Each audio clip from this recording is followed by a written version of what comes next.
Muy bien, y nos vamos un ratito de nuestro país, nos vamos de la ciudad de La Plata para meternos en un conflicto que lleva muchos años, que parecía que había tenido un momento de paz y que se reactiva, como es la situación que está pasando ahora en Colombia. Pero quien más sabe de política internacional en nuestro programa es Héctor Bernardo, que nos acompaña. ¿Cómo estás, Héctor? ¿Qué ¿Bien? tal? Buenas noches. Bien, bien. A ver, hablábamos de una paz que se mantenía y de pronto vuelve el conflicto. Que como ¿Qué pasa en Colombia nosotros ahora? habíamos señalado en algunas otras de las intervenciones, en Colombia estaba sucediendo una situación muy particular. Se estaban asesinando líderes sociales, se estaban asesinando excombatientes, se estaban asesinando referentes de la lucha campesina, y eso inevitablemente terminó en que un sector minoritario, pero no deja de ser un sector importante de la ex guerrilla de la FARC, hoy partido político que lleva la misma sigla, FARC también, pero ahora es Fuerzas Alternativas Revolucionarias del Común. Es un sector minoritario decidiera retomar la lucha armada por el incumplimiento, denuncian ellos, el incumplimiento por parte del Estado de lo pactado en el acuerdo de 2016 firmado en La Habana y ratificado en Colombia. Realmente una situación lamentable. Una situación lamentable. ¿Qué se trata este incumplimiento? ¿Por qué se habla de un incumplimiento? Primero porque no se han llevado adelante las condiciones para que los guerrilleros vuelvan a una vida civil ordenada. Muchos de ellos permanecen en unos espacios que se han determinado como lugares de residencia hasta ver la forma en que los reincorporan a la vida civil. No se ha protegido la vida de gente que quizás vivió en la selva. Muchos nacieron en campamentos de la selva durante toda su vida. Durante muchos años, pero entre otras cosas no se les generó la posibilidad de reincorporarse a la sociedad, tampoco se generó la redistribución y la protección de la tierra como se había señalado. Uno de los puntos que señala el acuerdo es la necesidad de una especie de reforma agraria que le permita a los distintos propietarios de la tierra, a los pequeños y medianos campesinos, reemplazar el cultivo de coca, porque muchos de ellos viven del cultivo de la coca, por otros cultivos lícitos, pero con subsidios del Estado, con protección del Estado, con un acompañamiento. Esto no ha sucedido durante el gobierno de Juan Manuel Santos y mucho menos aún durante el gobierno de Iván Duque, que ha sido uno de los grandes saboteadores del proceso de paz. Realmente, si hoy la mayoría de las FARC se mantienen dentro del acuerdo de paz, es más por la voluntad de los exguerrilleros que por lo que ha hecho el gobierno por mantenerlos dentro de ese acuerdo. ¿Qué es de la vida veíamos en las imágenes a Juan Manuel Santos, protagonista inesperado, si se quiere, de un tratado de paz postergado durante mucho tiempo? ¿Qué es de la vida política de...? Hoy por hoy Juan Manuel Santos volvió a activar su participación política, pero con un discurso a medias, ¿no es cierto? Recordemos que Juan Manuel Santos es un líder de la derecha colombiana, no de la extrema derecha como si lo es Álvaro Uribe o Iván Duque, pero él sí había Juan sido Manuel ministro Santos del gobierno de Uribe. Fue ministro del gobierno de Uribe. Lamentablemente se lo recuerda por la creación de los falsos positivos, que es el hecho de tomar campesinos, asesinarlos, vestirlos de guerrillero y mostrarlo ante las cámaras como que se los había abatido en combate, y mostrar una avanzada del gobierno supuestamente venciendo en una guerra que no era tal, digamos, que no se estaba produciendo esa situación.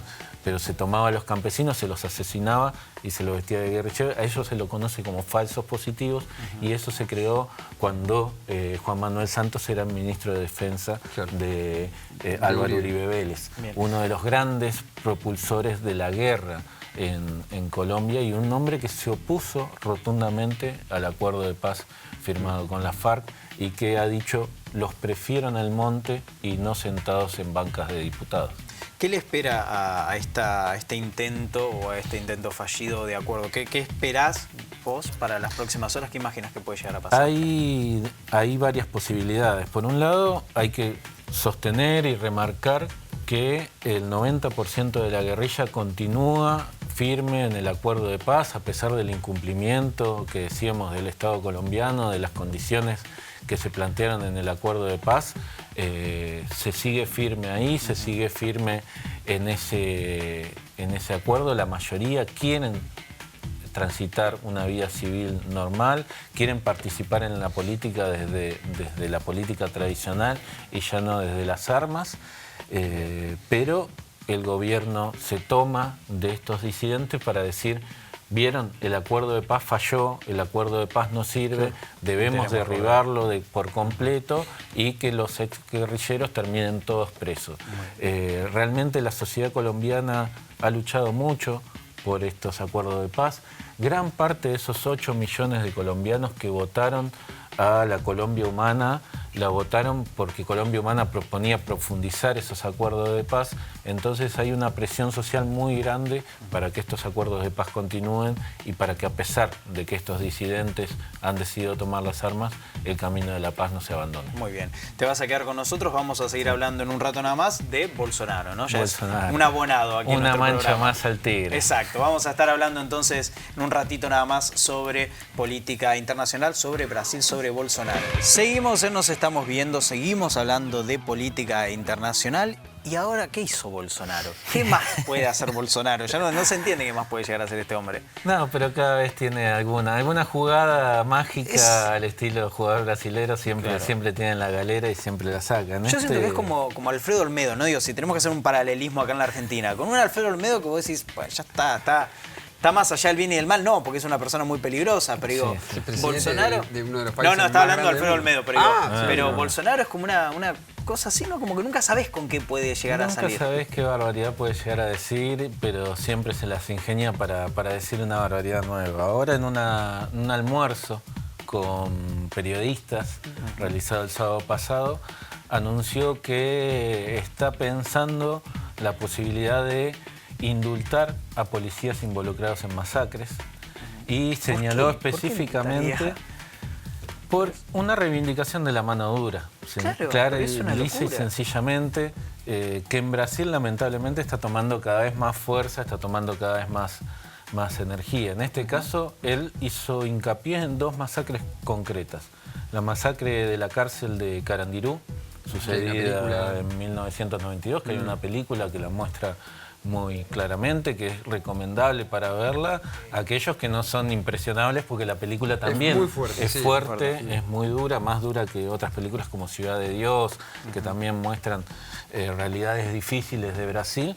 Pero Carandiru fue un motín que sucedió en 1992 y aunque a alguno le arruina el final de la película, termina con una represión brutal de la policía brasilera, causando más de 100 muertos, 111 presos asesinados en la represión policial de Carandiru.